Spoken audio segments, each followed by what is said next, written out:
चलो आज फिर से हम सुनते हैं कि निर्मला का क्या हुआ। तुम्हें ऐसी बातें मुझसे निकालते शर्म नहीं आती? भुवन, इसमें शर्म की कौन सी बात है? रुपए किसे काटते हैं? लाख रुपए तो लाख जन्म में भी न कमा पाऊंगा।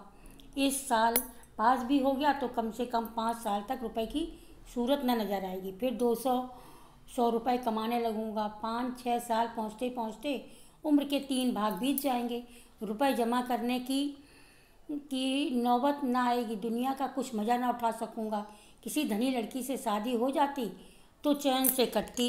मैं ज़्यादा नहीं चाहता, बस 1 लाख ही। फिर ऐसी कोई जायदाद वाली बेवा मिले जिसके एक ही लड़की हो, रंगीली, चाहे औरत कैसी ही मिले। धन सारे ऐबों को छिपा देता है। मुझे वह गालियाँ भी सुनाए तो भी मैं चूँ ना करूँ। दुधार गाय की लात किसे बुरी लगती है? बाबू साहब ने प्रशंसा सूचक भाव से कहा। हमें उन लोगों के साथ सहानुभूति और दुखी है कि ईश्वर ने उन्हें विपत्ति में डाला, लेकिन बुद्धि से काम लेना ही कोई निश्चय करना चाहिए। हम कितने फटे हाल हो जाएं, फिर भी अच्छी खासी बारात हो जाएगी। वहाँ भोजन का भी ठिकाना नहीं, सिवाय इसके सिवा लोग हंसेंगे और कोई नतीजा ना निकलेगा। रंगीली, तुम बाप पोत दोनों एक ही थाली के चट्टे बट्टे हो। दोनों उस गरीब लड़की के गले पर छुरी फेरना चाहते हो। भुवन, जो गरीबी है उसे गरीब के यहाँ संबंध करना चाहिए, अपनी हैसियत से बढ़कर। रंगीली, चुप ही रहे, आज आया है बड़ा वहाँ से हैसियत लेकर। तुम कहाँ के धन्ना सेठ हो? कोई आदमी द्वार पर आ जाए तो एक लोटे पानी को तरस जाए, बड़े हैसियत वाले बने हो। यह कहकर रंगीली वहाँ से उठकर रसोई का प्रबंध करने लगी। भुवन मुस्कुराता हुआ अपने कमरे में चला गया और बाबू साहब मुझे परताव देते हुए बाहर गए कि मोटे राम का अंतिम निश्चय सुना दें, पर उनका कहीं पता न था। कुछ देर तक तो कहार की राह देखते रहे, पर उनके आने से बहुत देर हो रही तो उनसे बैठा न गया। सोचा यहाँ से बैठे काम न चलेगा, कुछ उद्योग करना चाहिए। भाग के भरोसे यहाँ अड़े किए बैठे रहे तो भूखों मर जाएंगे। यहाँ तुम्हारी दाल नहीं गलने की। चुपके से लकड़ी उठाई, जिधर वह कहार गया था उसी तरफ चले गए। बाजार थोड़ी दूर ही दूर पर था। एक क्षण में जा पहुँचे, देखा तो एक बुढ़ा एक हलवाई की दुकान पर बैठा चिलम पी रहा था। उसे देखते देखते आपने बड़ी बेतकलीफ़ी से कहा, अभी कुछ तैयार नहीं है क्या मेहरा? सरकार वहाँ बैठे बिगड़ रहे हैं कि जाकर सो गया, ताड़ी पीने लगा। मैंने कहा, सरकार यह बात नहीं, बुढ़ा आदमी है, आते तो आएगा। बड़े विचित्र जीव हैं, ना जाने यहाँ इनके नौकर कैसे टिकते हैं। कहा, मुझे छोड़कर आज तक कोई टिका नहीं और न टिकेगा। साल भर के तलब नहीं मिली, किसी को तलब नहीं देते। यहाँ किसी ने तलब मांगी, लगे डांटने। बेचारा नौकरी छोड़कर भाग जाता। ये दोनों आदमी जो पंखा जल रहे हैं सरकारी नौकर हैं। सरकार से 2 आदमी मिले हैं ना, इसी से पड़े हुए हैं।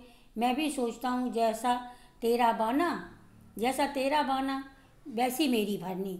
इस साल कट जाए, साल 2 साल और इसी से कट जाएंगे। मोटे राम, तुम अकेले ही हो? नाम तो कई कहारों के लेते हैं। वह सब 2-3 महीनों के अंदर आए और छोड़ कर चले गए। यह अपना रौब जमाने के लिए अभी तक उनका नाम जपा करते हैं। यह नौकरी दिलाएगा, कहीं नौकरी दिलाएंगे, चलूँ? मोटे राम जी, बहुत नौकरी है।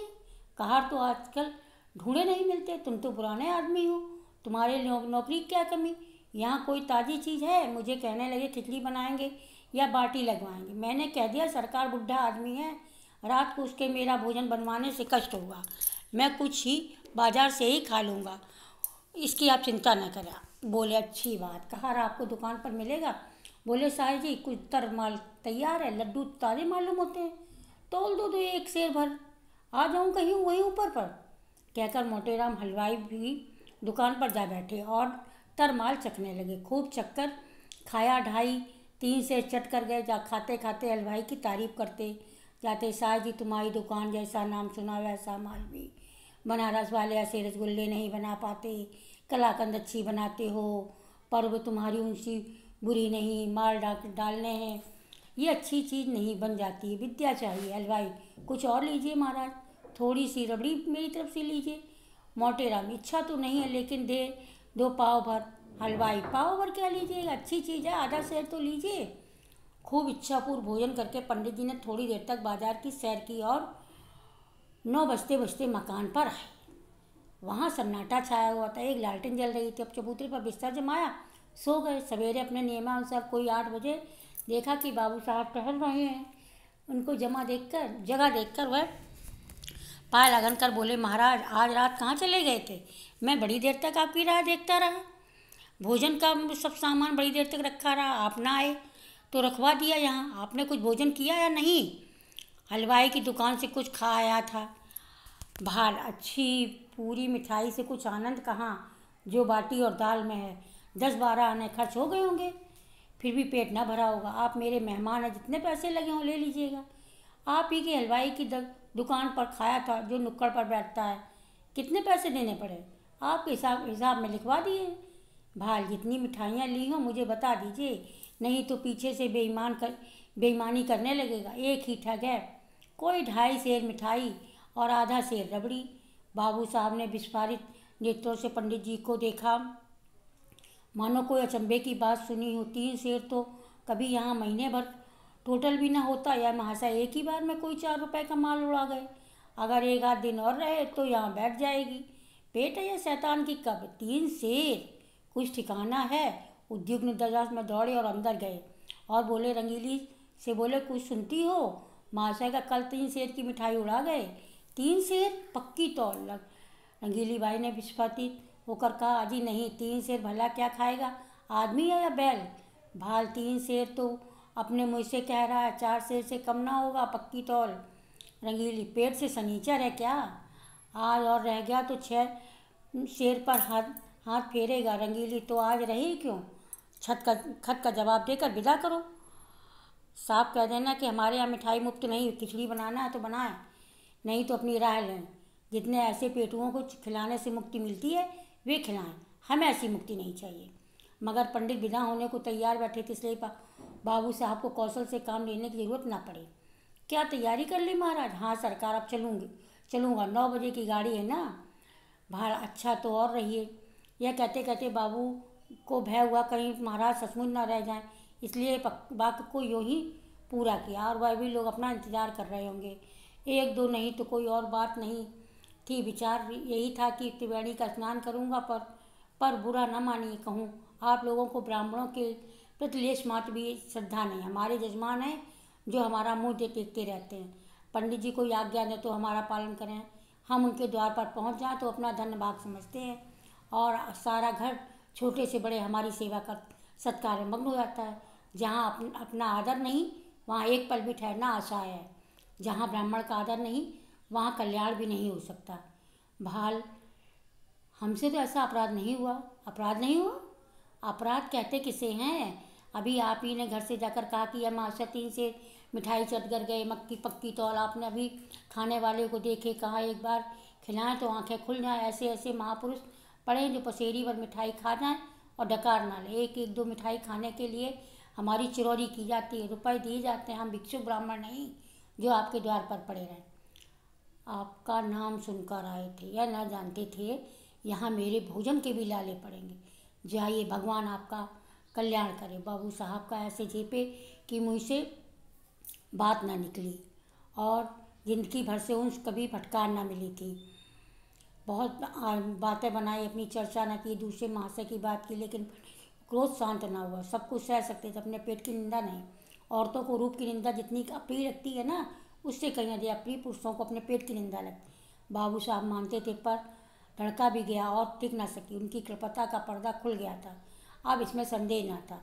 उस पर्दे को ढांकना जरूरी था। अपनी कृपता को छिपाने के लिए उन्होंने कई बात उठा ना रखी, पर होने वाली बात होकर चली गई। पछता रहे थे कहाँ से इनकी बात कहने लगा। कहा भी तो उस स्वर में, यह दुष्ट भी कान लगाए सुनता रहा। किंतु अब पछताने से क्या होता है? न जाने किस मनहूस की देखी थी सूरत देखी थी, या विपत्ति गले पड़ी। अगर इस वक्त कहाँ से उठ चला गया तो जाकर बदनाम करेगा और मेरा सारा कौशल खुल जाएगा। अब तो इसका मुंह बंद करना ही पड़ेगा। यह सोच विचार कर रंगीली बाई से बोले, दुष्ट ने हमारी तुम्हारी बातें सुन ली, रूठ कर जा रहा है। जब तुम जानते थे द्वार पर खड़ा है तो धुरी से क्यों न बोले? बाल, विपत्ति आती तो अकेले नहीं आती। अब क्या जानता था कि वो द्वार पर कान लगाए खड़ा है? रंगीली ना जाने किसका मुंह देखा था। वही दुष्ट सामने लेटा था, जानता था उधर ताकता भी नहीं। अभी तो इसे कुछ देर दिलाकर राजी करना पड़ेगा। रंगीली, जाने भी तो, जब तुमसे वहाँ विवाह ही नहीं करना है तो क्या परवाह, जो चाहे समझे, जो चाहे कहे। बाल, जो जान ना पाएगी, आओ 10 रुपए विदाई के बहाने दें, ईश्वर फिर इस मनहूस की सूरत ना दिखाए। रंगीली ने पछताते पछताते 10 रुपए निकाले। बाबू साहब ने देकर उनसे कहा, पंडित जी के चरणों पर रख दिए। पंडित जी ने दिल में दिल का दर्द तेरे मक्खी चूस की। ऐसा रगड़ा कि याद करोगे। तुम समझते होगे कि 10 रुपए देकर इसे उल्लू बना लोगे, इसे फेर न रहेगा। यह तुम्हारी नस नस पहचानते हैं। रुपए जेब में रख लिए और आशीर्वाद देकर अपनी राह राह पकड़ ली। बाबू साहब यही देर तक सोच कर खड़े सोच रहे थे, मालूम नहीं अब भी यह मुझे कृपा नहीं समझ रहा है या पर्दा ढक गया, कहीं ये रुपए भी तो पानी में नहीं गिर गए। अब यहाँ पर ये समाप्त होता है।